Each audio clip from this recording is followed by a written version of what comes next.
To remove President Trump's name from the Kennedy Center right here in Washington. It was added in big letters to the center's exterior last week after a vote from the Board of Trustees. Ohio Congresswoman Joyce Beatty is an ex officio trustee, and she says that vote went beyond the board's authority as given by. Okay, so the White House is in full panic mode right now. And I mean absolute chaos behind closed doors, because something massive just happened on Capitol Hill that has Trump's inner circle scrambling. We're talking about multiple members of Congress, including some from his own party, now openly demanding proceedings to remove him from office. This isn't just the usual partisan noise. This is different. This is serious. And the implications go way beyond whatever triggered this moment. We're talking about the fundamental question of presidential accountability, the balance of power between Congress and the executive branch, and whether the checks and balances that have held this system together for over 2 centuries can still function when a president refuses to recognize any limits on his authority. This could reshape American governance for a generation. Now, before we dive into exactly what's happening and why this is such a constitutional earthquake, let me just say something real quick. You can't really trust mainstream media anymore. They're either spinning this to make it sound like nothing, or they're sensationalizing it without giving you the actual constitutional mechanics at play. That's why we built US Power Alert to bring you real stories, real context, and no corporate spin. We break down what's actually happening in Washington, why it matters to your life, and what comes next. If you want to stay ahead of the headlines and understand the forces shaping American power right now, make sure you subscribe to the channel right now. We bring the news straight to you every single day. Just hit the subscribe button below to join us. And if you want to support this work, and be part of a community that truly cares about the truth, this is your moment. Subscribe. Alright, let's get back to the video. Here's what happened. Over the past 72 hours, a series of events has converged in Washington that has put the White House on the defensive in ways we haven't seen since the darkest days of previous administrations. It started when multiple House Democrats, joined by at least 3 Republican members, introduced a resolution calling for an investigation into whether the president has committed high crimes and misdemeanors, warranting removal from office. Now, the specific triggers are multiple, but they all center around the same core issue: whether Trump has systematically abused executive power in ways that violate his constitutional oath and threaten the separation of powers that defines American democracy. The immediate catalyst appears to be a combination of several explosive revelations that have emerged in recent weeks. First, there's mounting evidence that the administration attempted to withhold congressionally appropriated funds from multiple federal agencies and state governments as leverage to force compliance with executive orders that legal experts say exceed presidential authority. We're talking about hundreds of millions of dollars in grant funding for law enforcement, infrastructure, and public health programs that Congress explicitly authorized, and that the president has no legal right to block. Second, there's the ongoing fallout from attempts to use emergency declarations to bypass congressional authority on everything from tariffs to military deployments to domestic surveillance. And third, and this is the one that seems to have pushed even some Republicans over the edge, there are credible reports that White House officials have been actively instructing federal agencies to ignore or slow-walk compliance with congressional subpoenas and oversight requests, effectively telling the legislative branch that it has no right to investigate the executive branch. The resolution introduced in the House doesn't mince words. It explicitly states that the president has engaged in a pattern of conduct that demonstrates contempt for constitutional limits on executive power, obstruction of congressional oversight, and actions that undermine the rule of law. It calls for the House Judiciary Committee to open formal proceedings to determine whether articles of impeachment should be drafted. Now, we've been here before with Trump, but here's what's different this time. The resolution has support from members who have previously been reluctant to go down this road. We're seeing moderate Republicans from competitive districts, people who face tough re-election fights in 2026, starting to signal that they can't defend the administration's actions anymore. One Republican House member, speaking on condition of anonymity, told reporters that the White House's blanket refusal to cooperate with Congress on oversight is creating a constitutional crisis that threatens the institution itself. Quote, "If Congress can't perform its constitutional duty to check executive power, then we don't have a republic anymore. We have an elected monarchy." And that's the phrase that's now echoing through the halls of Congress. Elected monarchy. Because what we're seeing is a fundamental test of whether the American system of checks and balances still works. The White House response has been predictable, but also revealing. Press secretary statements have dismissed the entire thing as a political witch hunt, claiming that Democrats and what they're calling rhinos are trying to overturn the will of the people. But here's the problem with that defense. The concerns being raised aren't partisan talking points. They're rooted in specific documented actions that legal scholars across the political spectrum say represent clear violations of constitutional boundaries. Trump himself has taken to social media to attack the members of Congress involved, calling them traitors and suggesting that they're the ones who should be investigated. But behind the scenes, people inside the administration are saying the mood is grim. According to multiple sources who spoke with reporters over the past 48 hours, there's genuine worry that this time the political dynamics might actually support some kind of congressional action. The 2024 election results gave Republicans only a narrow majority in the House, and there's a real possibility that if even a handful of Republican members defect on this issue, Democrats could have the votes to move forward with formal impeachment proceedings. And even if removal is ultimately unlikely given the Senate's composition, an impeachment inquiry would be devastating politically, legally, and practically for an administration that's already struggling to maintain credibility with both domestic and international audiences. Now, let's be clear about what we're really talking about here. This isn't just about impeachment as a political tool. The Constitution is very specific about when and how Congress can remove a president from office. Article 2, Section 4 states that the president can be removed from office on impeachment for and conviction of treason, bribery, or other high crimes and misdemeanors. The phrase high crimes and misdemeanors has been debated by constitutional scholars for centuries, but the general consensus is that it refers to abuses of power and violations of public trust that go beyond ordinary criminal conduct. It's about actions that harm the constitutional order itself. The key question that Congress is now grappling with is whether Trump's pattern of conduct rises to that level. And here's where the legal and constitutional analysis gets really important. What the resolution is alleging isn't just that the president made bad decisions or pursued unpopular policies. It's alleging a systematic pattern of behavior designed to evade constitutional limits on executive power. Let's break this down. The Constitution grants Congress the power of the purse. Article 1, Section 9, Clause 7 states that no money shall be drawn from the Treasury, but in consequence of appropriations made by law. That means when Congress passes a budget and the president signs it into law, the executive branch is legally required to spend that money as Congress directed. The president doesn't get to decide after the fact that he doesn't like how Congress appropriated funds, and therefore he's just not going to release them. That's not how the system works. There's even a specific law, the Impoundment Control Act of 1974, that was passed after President Nixon tried to do exactly this kind of thing. That law makes it crystal clear that a president cannot refuse to spend money that Congress has appropriated unless Congress agrees to rescind the appropriation. But the Trump administration has repeatedly pushed the boundaries of this principle, and in some cases appears to have crossed them outright. The withholding of federal grant funding to jurisdictions that refuse to comply with immigration enforcement demands is one example. The administration has argued that it has the authority to impose conditions on federal grants, but legal experts say that's only true if those conditions are authorized by the statute that created the grant program in the first place. You can't just invent new conditions because you want to pressure states and cities to do things they're not legally required to do. Multiple federal courts have ruled against the administration on exactly this issue, finding that the withholding of funds was illegal.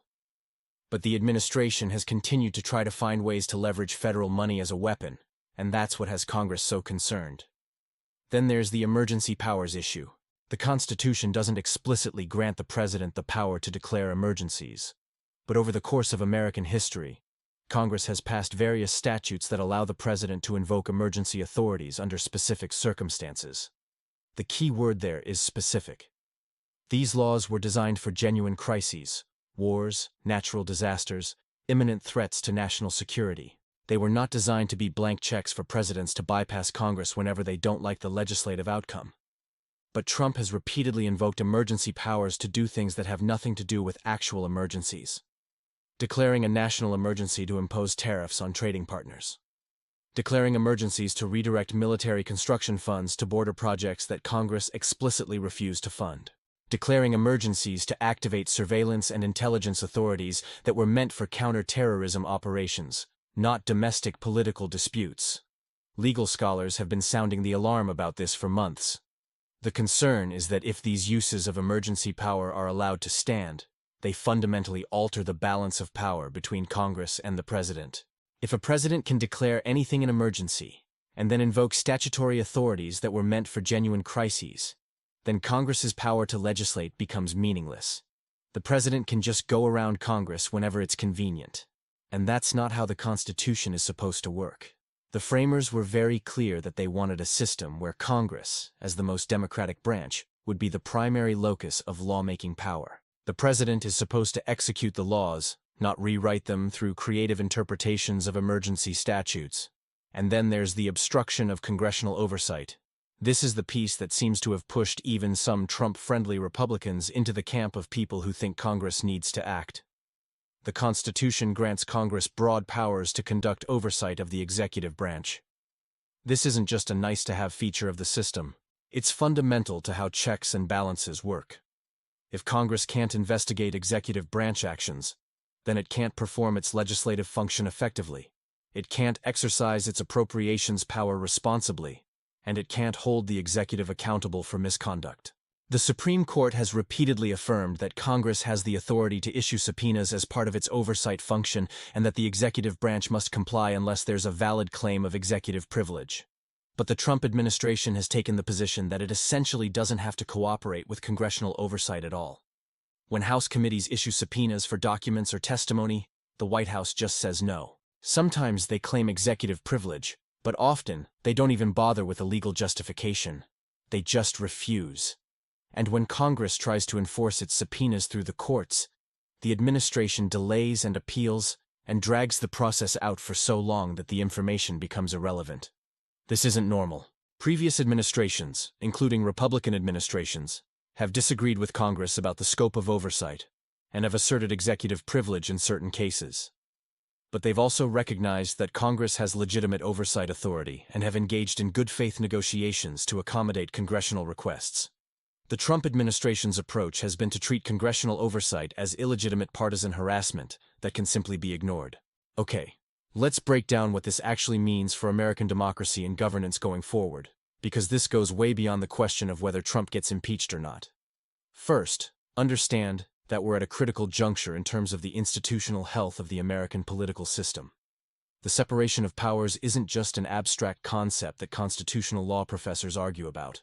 It's the mechanism that prevents any one branch of government from accumulating too much power. When the executive branch refuses to recognize limits on its authority, and when Congress appears unwilling or unable to enforce those limits, the entire system starts to break down. What we're seeing right now is Congress finally waking up to the fact that if it doesn't assert its constitutional authority, it will lose it permanently.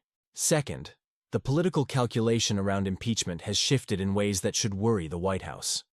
Impeachment is always a political process as much as a legal one. The question isn't just whether the president committed impeachable offenses, but whether there's political will to actually move forward with removal. And what's changed is that Republican members of Congress are starting to feel real pressure from their constituents to do something about what's happening. We're not talking about the MAGA base here.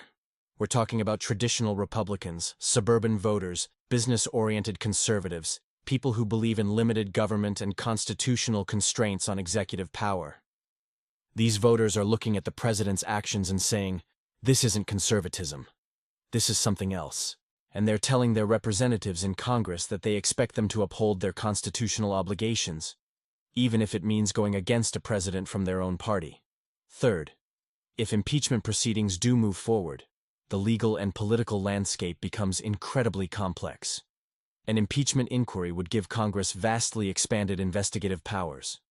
Subpoenas issued as part of an impeachment inquiry carry more legal weight than ordinary oversight subpoenas. Courts have historically been very reluctant to intervene in impeachment proceedings, viewing them as a political question that's committed to Congress's discretion. That means the administration would have a much harder time blocking congressional access to documents and witnesses. We could see testimony from current and former White House officials, from cabinet members, from career civil servants who have first-hand knowledge of how decisions were made and whether they complied with legal requirements. And all of that testimony would be public, or at least reported in real time by the media.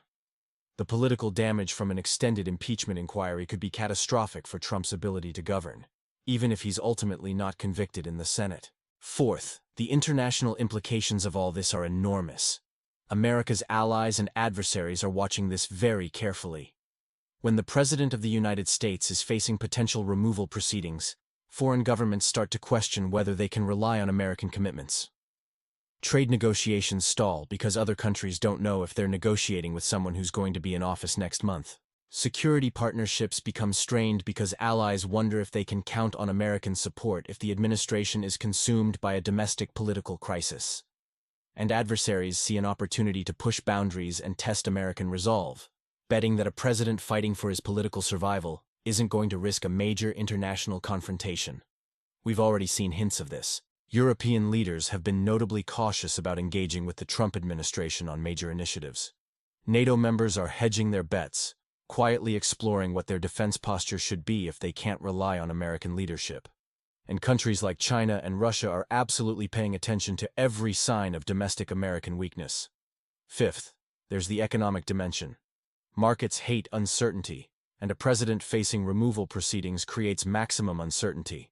Investors don't know what policies are going to be in place 6 months from now.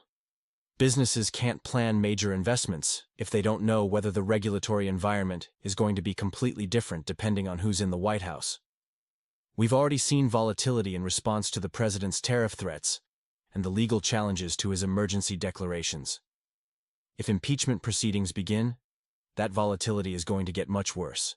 And if the political situation deteriorates to the point where there's real doubt about whether the government can function normally, we could see capital flight, stock market crashes, and a general freezing up of economic activity as everyone waits to see how things shake out. Sixth, let's talk about what happens if Congress doesn't act, because that's actually the scariest scenario from a constitutional perspective. If the president continues to exceed his authority and Congress does nothing, then the precedent is set that future presidents can do the same thing. The limits on executive power that have constrained presidents for over 200 years start to erode. And once those limits are gone, they're very hard to restore. You'd be looking at a fundamental transformation of American governance from a system of separated powers with checks and balances to something much more like an executive dominant system where the president is effectively the most powerful actor in government, limited only by what he thinks he can get away with politically. That's not the system the framers designed. It's not the system that Americans grew up believing they lived under. But it could be the system we end up with if this moment passes without Congress asserting its authority. Seventh, there's the question of what enforcement mechanisms actually exist if the president simply refuses to comply with congressional demands or court orders. This is where we get into genuinely uncharted territory. The Constitution assumes that political actors will respect institutional boundaries and legal rulings, even when they disagree with them. But what happens if a president just says no? Courts can issue orders, but they rely on the executive branch to enforce those orders. Congress can pass laws, but it relies on the executive branch to implement them. If the president decides that he's simply not going to recognize the authority of the other branches to constrain him, the system doesn't have a lot of good options. Impeachment and removal is the ultimate check, but that requires a 2/3 vote in the Senate, which is an extraordinarily high bar. There are some members of Congress who have talked about using Congress's inherent contempt power to actually arrest and detain executive branch officials who refuse to comply with subpoenas. But that's never been done in modern times and would likely trigger a constitutional crisis that would make the current situation look mild by comparison. Eighth, we need to talk about the vice president's role in all this, because there's a parallel conversation happening about whether the 25th Amendment could come into play. The 25th Amendment provides a mechanism for removing a president who is unable to discharge the powers and duties of his office. Section 4 of the amendment allows the vice president, together with a majority of the cabinet, to declare the president unable to serve, at which point the vice president immediately becomes acting president. Now, the 25th Amendment was designed for situations where the president is physically or mentally incapacitated, not for situations where there's a political dispute about the president's actions. But some legal scholars have argued that if a president is systematically refusing to comply with constitutional requirements and court orders, that could be interpreted as an inability to discharge the duties of the office. This is an incredibly controversial interpretation, and there's no historical precedent for using the 25th Amendment this way. but the fact that it's even being discussed in serious legal circles tells you how grave the current situation is. Ninth, let's think about the timeline here. If the House does vote to open a formal impeachment inquiry, we're looking at a process that could take months. The Judiciary Committee would have to conduct investigations, hear testimony, review documents, and then draft articles of impeachment. Those articles would then go to the full House for a vote. If the House votes to impeach, the process moves to the Senate for a trial. The Senate trial could take weeks or even months, depending on how much evidence is presented and how many witnesses are called. And all of this is happening while the country is moving toward the 2026 midterm elections. The political dynamics of an impeachment process that stretches into an election year are incredibly complex. Does it energize Trump's base and help Republicans hold their House majority? Or does it drive moderate voters away from the Republican Party and lead to Democratic gains? Does it make Trump stronger by allowing him to portray himself as a victim of political persecution? Or does it make him weaker by highlighting his legal and constitutional vulnerabilities? Nobody knows the answers to these questions, and that uncertainty is part of what makes this moment so volatile. 10th, consider the precedent this sets for future administrations, regardless of party. If Trump is impeached and removed for exceeding his constitutional authority, that sends a powerful message that presidents are not above the law and that Congress will enforce limits on executive power. Future presidents, whether Democrat or Republican, would think twice before trying to push boundaries the way Trump has. But if Trump is not impeached, or if he's impeached by the House but not convicted in the Senate, the message is very different. It suggests that a president can get away with a lot as long as he maintains enough political support to avoid a 2/3 Senate vote for conviction. That could encourage future presidents to be even more aggressive in testing the limits of their authority, knowing that the practical constraints on executive power are much weaker than the constitutional text would suggest. And finally, let's be honest about what this means for the average American who's just trying to live their life and isn't obsessed with constitutional law and Washington power struggles. It matters because the decisions being made right now about executive power affect everything from whether federal funds flow to your local police department and schools, to whether the president can unilaterally impose tariffs that make everything you buy more expensive, to whether American troops get sent into conflicts overseas without congressional authorization. The separation of powers isn't an abstract concept. It's the mechanism that's supposed to ensure that major decisions affecting your life are made through a democratic process where Congress, the most directly accountable branch to the people, has a real say. When that mechanism breaks down, you lose control over your government. Decisions get made by executive fiat instead of through legislation, and that should concern everyone, regardless of whether you support or oppose Trump's specific policies. So here's the bottom line. We're in the middle of a constitutional crisis that could define American governance for the next generation. Congress is finally waking up to the threat that unchecked executive power poses to the system, and members from both parties are starting to signal that they're willing to use the most serious tool the Constitution gives them to check that power. The White House is in full panic mode because it knows that an impeachment inquiry would be politically devastating and legally dangerous, exposing the administration's actions to unprecedented scrutiny. The next few weeks are going to be absolutely critical. Watch for the House Judiciary Committee to hold hearings on the resolution. Watch for whether moderate Republicans continue to signal support for opening an inquiry, or whether they back away under pressure from Trump and his base. Watch for how the White House responds, whether they try to negotiate some kind of accommodation with Congress, or whether they double down on their refusal to cooperate. Watch for court rulings on the various legal challenges to Trump's emergency declarations and his withholding of appropriated funds. And watch for signs of how foreign governments are reacting, whether they're distancing themselves from the administration or whether they're trying to business as usual. This story is far from over. In fact, it's probably just beginning. The question of whether American democracy's checks and balances can withstand a president who refuses to be checked or balanced is about to be tested in the most serious way since the founding of the Republic. The consequences of that test will echo for decades. Keep your eyes on this, because what happens next could determine whether the United States remains a constitutional democracy with meaningful limits on executive power, or whether we're witnessing the transformation into something very different. This is U.S. Power Alert, bringing you the real story behind the headlines. Subscribe, stay informed, and let's watch history unfold together.